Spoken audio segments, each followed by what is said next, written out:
Добрый день, дорогие друзья! Сегодня я поделюсь с вами рецептом от кашля. Этот рецепт очень хорошо подходит детям и взрослым, конечно, тоже, потому что в основе его лежит обычный банан.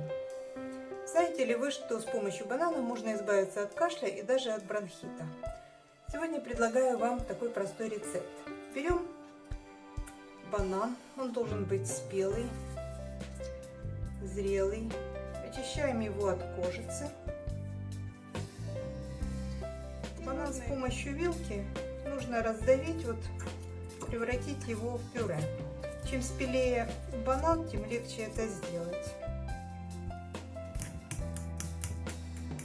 В это пюре добавляем столовую ложку сахара, перемешиваем и добавляем 200 миллилитров крутого кипятка. Хорошо перемешиваем, накрываем крышечкой и даем настояться 30 минут.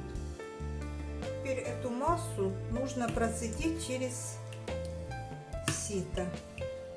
Только сито берите пластиковое, пластмассовое, не железное, потому что масса потемнеет очень быстро.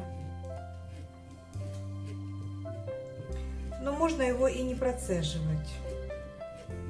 Это так, по желанию.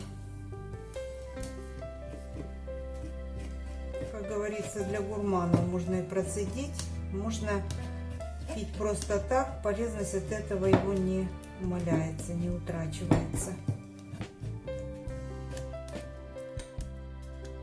Получается вот такой вкусный напиток, похожий на кисель. Он обязательно понравится детям, и они будут его с удовольствием пить вместо лекарства. Употреблять его нужно каждые 2 часа, несколько дней. Нужно его разогревать, чтобы был тепленький, и пить. Кашель уйдет. Пробуйте этот рецепт. Кому понравилось мое видео, ставьте лайки, подписывайтесь на мой канал, используйте мои советы. Всем спасибо за просмотр, всего вам доброго и до новых встреч!